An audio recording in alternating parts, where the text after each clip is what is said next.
비안내 신부님은 사제들의 수호 성인이시고 굉장히 유명한 분이시죠. 하느님 안에 늘 머물기 위해서 사탄과 싸우면서도 하나님의 뜻을 따르신 분. 그런데 비안내 신부님에 대한 오해가 있습니다. 머리가 나빴다라고 하죠. 공부를 잘 못했다라고 하는데 사실은 그렇지가 않아요.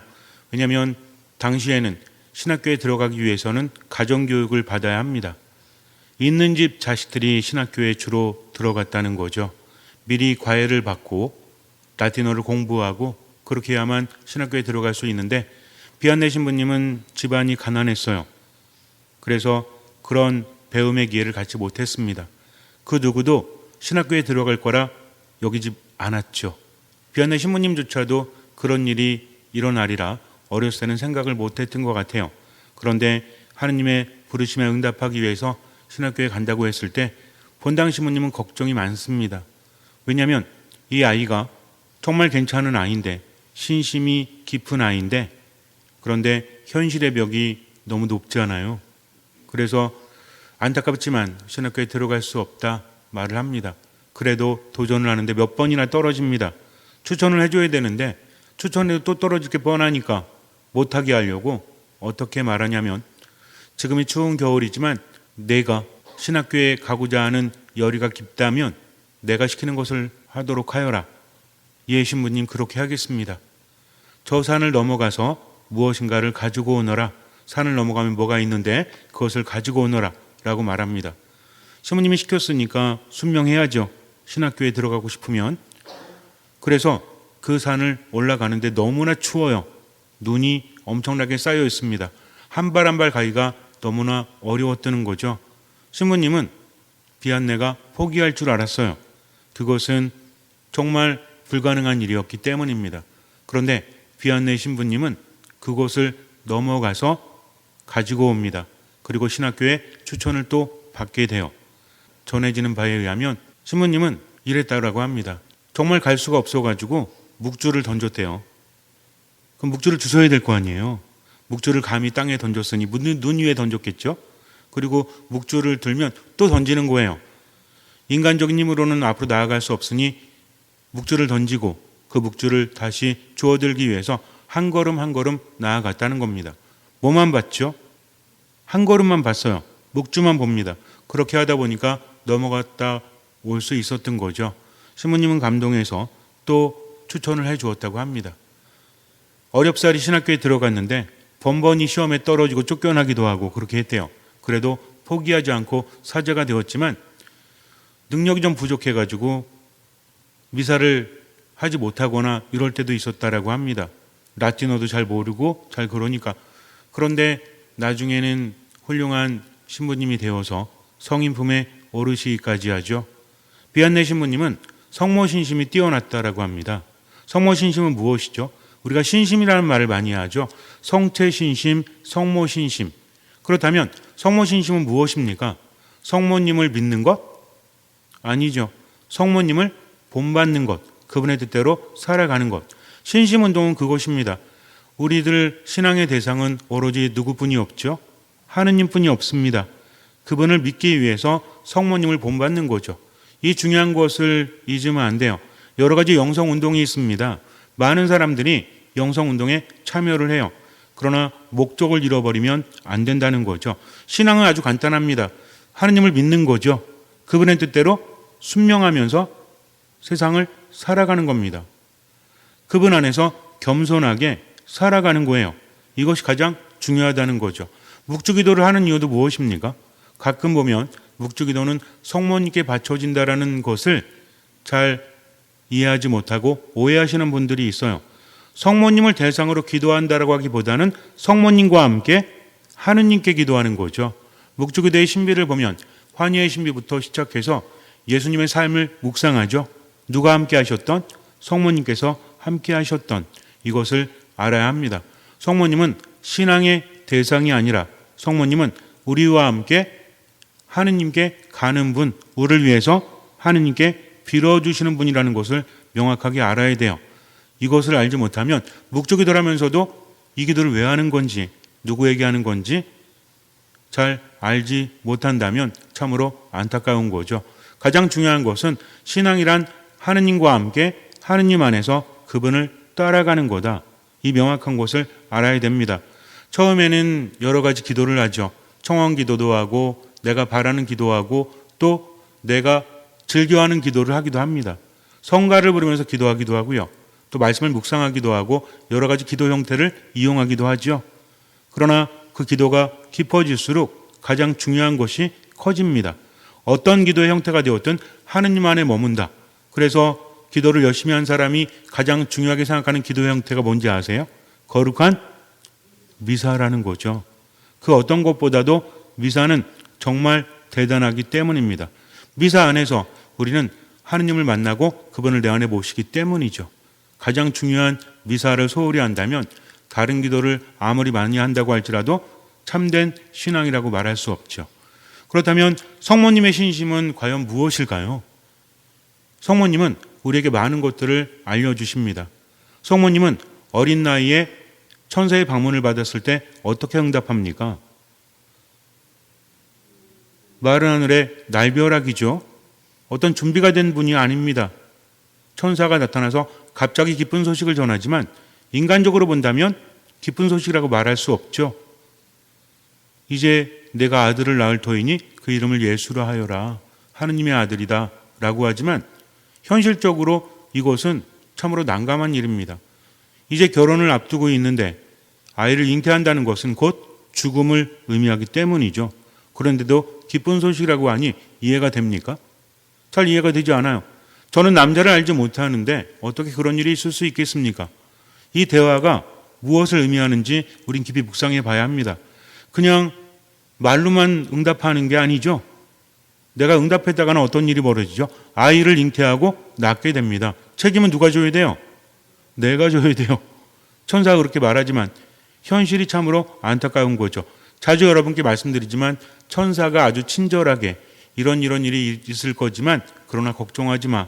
하느님께서 함께 하시고 은총을 베풀어 주시고 요렇게 할 때 길을 알려주실 거야 라고 자세히 말하지 않습니다. 그냥 기뻐하라는 거죠. 주님께서 너와 함께 계시다. 이제 아들을 낳을 것이다. 통보하는 겁니다. 동의를 구하는 것이 아니라 통보한다는 거죠. 참으로 황당하지 않습니까?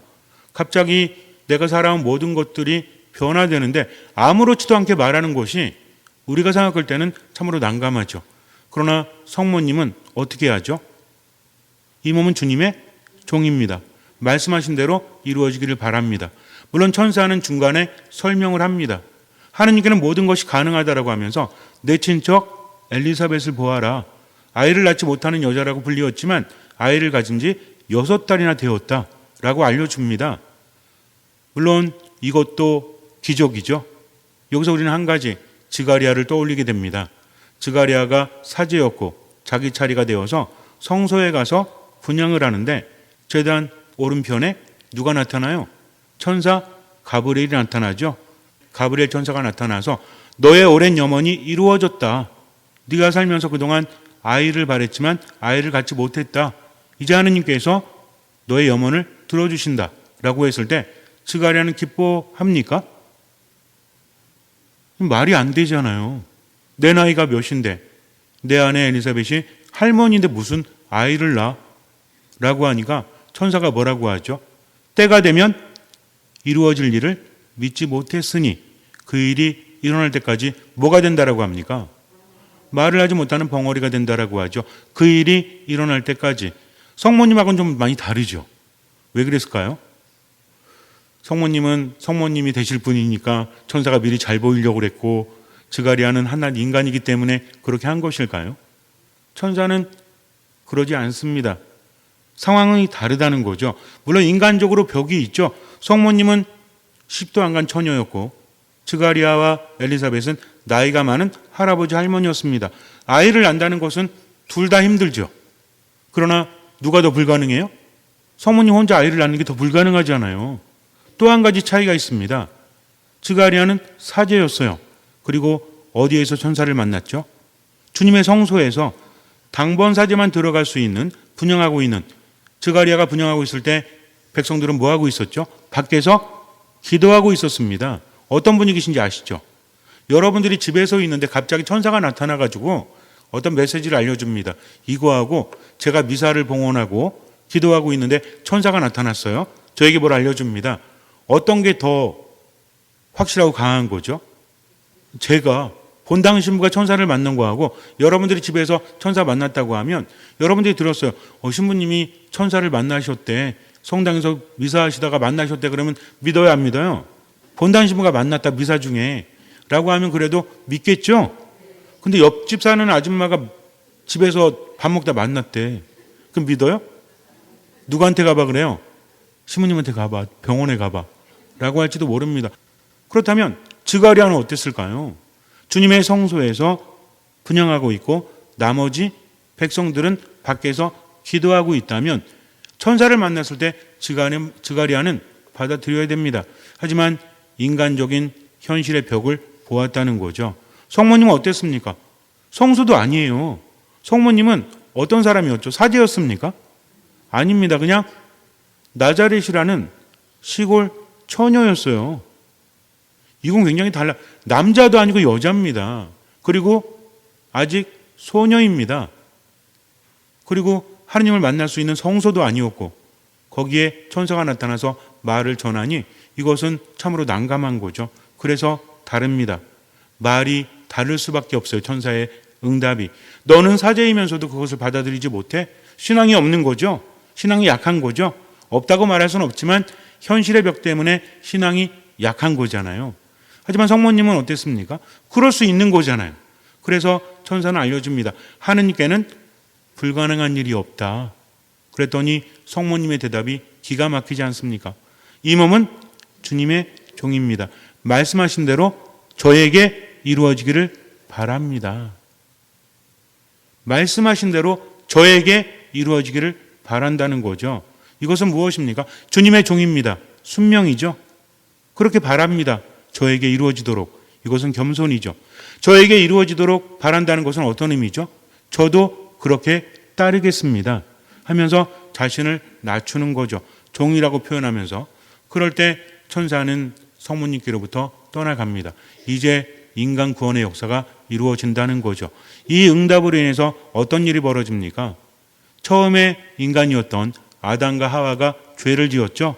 선악과를 따먹는 죄. 근데 이것은 우리가 잘 이해해야 돼요. 단순히 열매를 따먹은 죄가 아니라 이것은 무엇이었습니까? 하느님께서 하지 말라는 것을 했다는 거죠. 에덴 동산에는 수많은 열매가 있었습니다. 생명나무도 있었죠. 그들은 영원히 살 수 있었어요. 누구 때문에? 하느님 때문에. 하느님과 함께 살았다는 거죠. 하지만 뱀의 유혹에 넘어가가지고 하느님의 말씀에 불순종하죠. 왜 그랬습니까? 하느님의 말씀보다 자기가 컸기 때문에 그래요. 어떤 죄죠? 교만과 불순종의 죄입니다. 그래서 세상에 죄가 들어왔죠. 우리는 이렇게 생각해요. 내가 따먹은 거 아닌데. 그런데 이것은 우리 안에서도 현재형으로 이루어지고 있다는 겁니다. 아담과 하와만 그렇게 했고 우리는 아무 죄도 없는데 원죄를 이어받는 것이 아니라 원죄는 뭐라고 했죠? 죄로 기우는 성향이다. 좀 어렵긴 하죠. 하지만 잘 묵상해 보면 아주 어려운 것도 아닙니다. 왜? 죄라는 것은 무엇이다? 하나님의 뜻을 거역하는 거잖아요. 누구 때문에? 나 때문에, 내 욕구 때문에, 내가 하고자 하는 것을 하기 때문에. 이렇게 말하니까 그 욕구는 나쁜 겁니까? 식욕이 나쁜 거예요? 나쁜 거 아니죠. 중요한 건 뭐냐면 여기서 말하는 욕구라는 것은 하나님의 뜻과 내 뜻 사이에서 무엇을 선택한다? 내 뜻을 선택하는 거죠. 이것은 하나님을 신뢰하지 못하고 그분을 의지하지 못하고 그분을 알아보지 못하는 겁니다. 이게 교만이요, 이게 불순종이라는 거죠. 우리도 아담과 하와뿐만 아니라 우리 자신도 지금 그렇게 살고 있잖아요. 세상을 살면서 죄 짓죠? 내 안에 원죄가 있어서 죄를 져요? 내 의지로 죄를 짓지 않습니까? 똑같은 거죠. 그러니 마음이 너무나 힘들고 죄를 짓고 싶지 않아도 자꾸만 생각으로 말로 행동으로 죄를 짓고 있으니 암담하죠. 이것을 뒤집기 위해서 누가 오셨습니까? 예수님이 세상에 오셨죠? 새로운 아담이라고 하지 않습니까? 이 의미는 뭐예요? 예수님을 왜 새 아담이라고 부르죠? 이제 예수님을 통해서 인간의 구원, 하느님 안에 머무는 인간이 시작되었기 때문입니다. 그분의 죽음과 부활을 통해서 우리가 구원되었고 하느님과의 관계를 회복시켰기 때문이죠. 그렇다면 새 하와는 누구예요? 새 하와. 새 아담이 예수님이라면 새 하와는 예수님이 부인이 있었나? 이런 의미가 아닙니다. 남자와 여인. 아담은 첫사람이죠. 하와는 첫 어머니였죠. 이제 아담과 하와의 죄로 인해서, 우리들의 죄로 인해서, 원죄로 인해서 인간이 하느님으로부터 멀어졌다면 그것을 회복시키기 위해서, 첫사람 아담의 죄를 회복시키기 위해서, 우리 모두의 죄를 회복시키기 위해서 누가 오신 거예요? 예수 그리스도께서 오셨습니다. 그래서 예수님의 십자가가 세워진 곳이 어디다? 아담의 무덤이라는 전승이 있잖아요. 예수님의 십자가로부터 피가 흘러서 땅에 묻힌 아담의 뼈를 적셨다. 그래서 이제는 인간이 죽는 것이 아니라 생명인 피가 그의 뼈를 적심으로 인해서 인간이 구원되었다는 거죠. 단순히 아담만을 의미하는 것이 아니라 모든 인간을 의미합니다. 처음에는 아담이 하와의 꾀으로 넘어갔죠. 즉 인간이 하느님으로부터 멀어지는데 하와가 일조한 거죠. 뱀의 얘기를 듣고. 그런데 새로운 하와는 뱀의 머리를 밟습니다. 그리고 순명과 겸손으로 하나님의 뜻대로 새 아담을 돕죠. 새 아담이 누구다? 예수 그리스도다. 여러분들 잘 이해하셔야 됩니다. 아니 어떻게 하느님이 새 아담이 될 수 있습니까? 우리가 믿는 게 뭐죠? 강생 구속입니다. 하느님이시지만 인간이 되셨다는 거죠. 그럼 누구 역할을 해야 돼요? 하느님이 인간이 되셨습니다. 누구의 역할을 하셔야 돼요? 이게 이상하십니까? 아니 어떻게 하느님이신 예수님이 아담이 돼? 라고 말하는 건 교리 지식이 없다는 얘기예요. 우리가 믿는 게 뭐죠? 천주존재, 삼위일체, 강생구속. 강생구속이 뭐예요? 천주교 4대교리 천주존재, 삼위일체, 강생구속. 긴장하지 마세요. 상선벌합. 안 물어요. 긴장하지 마시고. 그럼 강생구속이 뭐죠?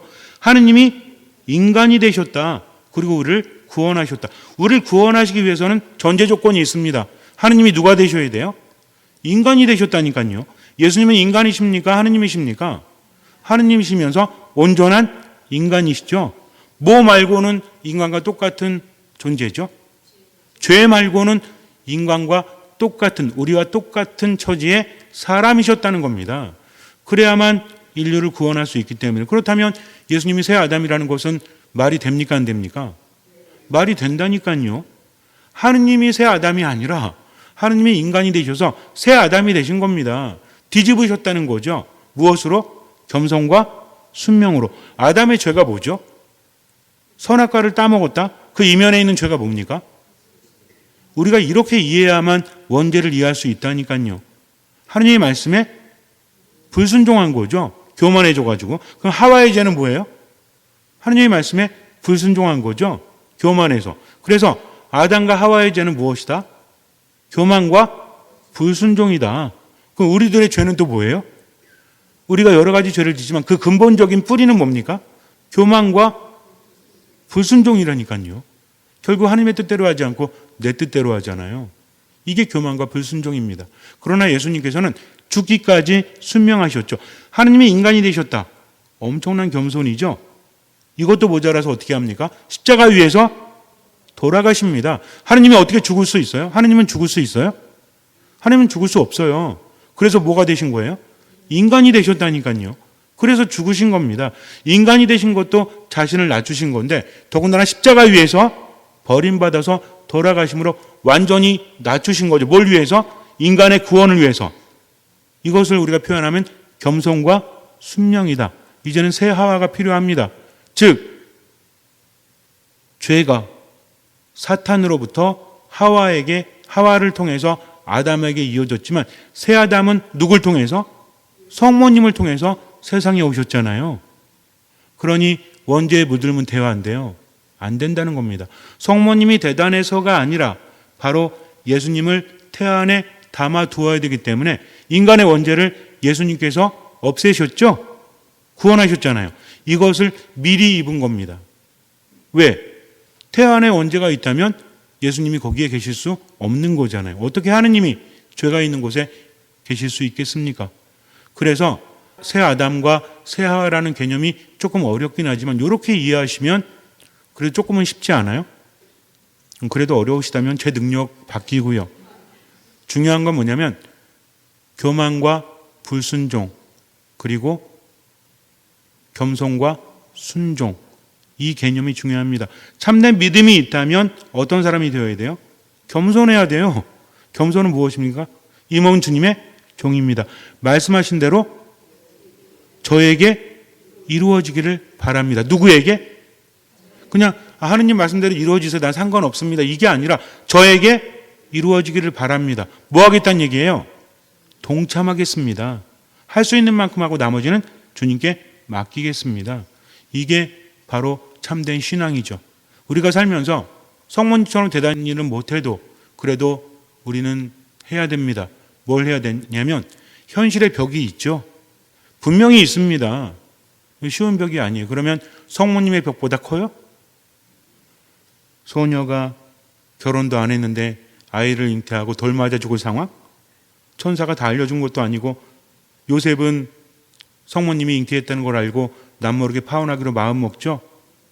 근데 그때 천사가 나타나잖아요. 성모님께 왔다가 요셉한테 가면 안 됐나? 좀 미리미리 좀. 그런데 일이 벌어지고 나서 그리고 또 헤로데가 죽이려고 하니까 예수님 태어난 다음에 죽이려고 하니까 뭐라고 합니까? 이집트로 피해라. 그때 말하잖아요. 미리 좀 프레젠테이션 하면 안 돼. 성모님이랑 요셉 모셔놓고 천사가 능력 있잖아요. 프레젠테이션 한 장씩 보여주면서 자 이제 잘 봐. 앞으로 한 달 후에 이런 일이 벌어지고 1년 후에 이런 일이 벌어지고 하면서 해주면 안 돼요? 안 돼요. 왜? 그게 하나님의 뜻이니까. 천사는 하느님을 보고 지금만 알려주는 겁니다. 어떻게 하면 돼요? 내일 일도 몰라요. 오늘만 그분께 순명하면 된다는 거죠. 이게 겸손과 순명입니다. 다 알지 못해도 우리는 알고자 합니다. 어떤 일이 벌어질지 좀 알려주면 안 돼. 안 된다니까. 그것은 순명이 아니라니까요. 인간적인 현실적인 벽이 보인다고 할지라도 벽을 보는 것이 아니라 벽을 넘어서 누굴 바라보는 거예요? 하느님을 바라보는 거죠. 왜? 성모님은 어떤 말씀에 순명했을까요? 하느님께는 불가능함이 없다. 하느님께는 모든 것이 가능하다. 이 말을 믿고 어떻게 하면 돼요? 그저 지금만 살아가면 되는 겁니다. 비안내 신부님이 한 걸음 한 걸음 너무나 힘들었지만 어디만 바라봤어요? 높은 산을 바라본 게 아니죠. 뭘 바라봤습니까? 바로 앞 한 발자국만 바라봤잖아요. 이렇게 살아가는 것이 뭐다? 이것이 겸손이고 순명이다. 현실의 벽 앞에서 이리저리 흔들려요, 안 흔들려요? 흔들립니다. 얼마나 흔들릴까요, 우리가? 그러나 그조차 걱정하지 마세요. 인정해야 됩니다. 진짜 겸손은 뭐냐면 나를 인정하는 거예요. 하느님 따르고 싶고 변하고 싶은데 나는 참 못났다. 나는 참 능력이 없다. 당연히 인정하는 겁니다. 그러나 누굴 바라본다? 하느님 바라본다. 실수한다고 할지라도 어떻게 하면 돼요?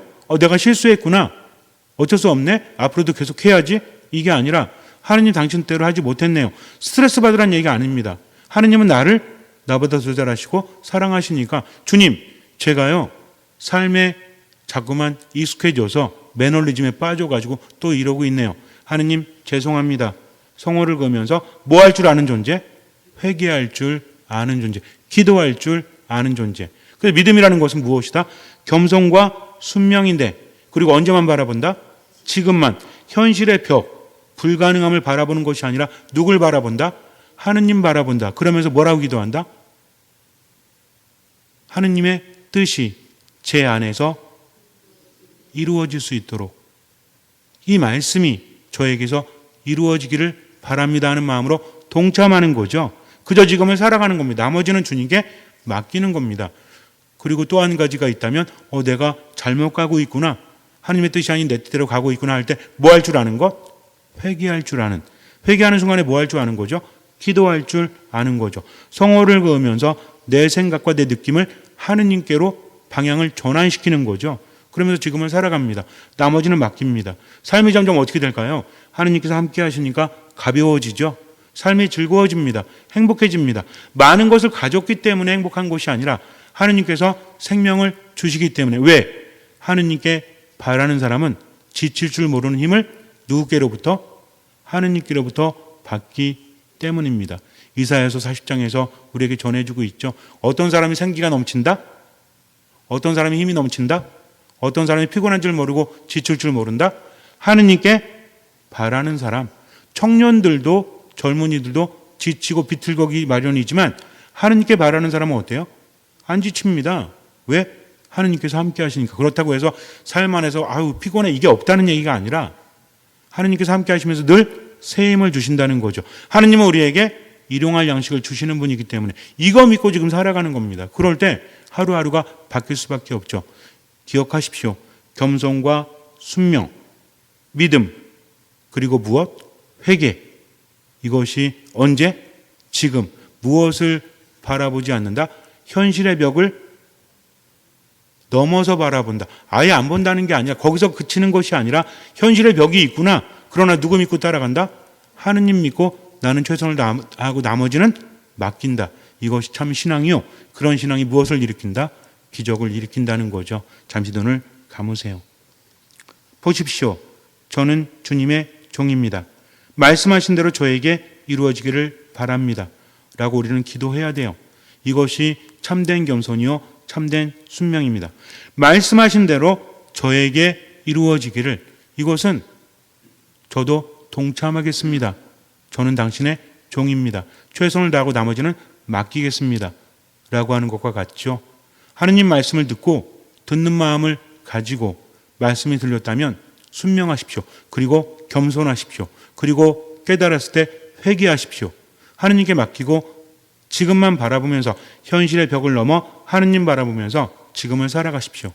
주님께서는 그 믿음을 보시고 우리 삶에 놀라운 기적을 일으켜 주실 것입니다. 아멘.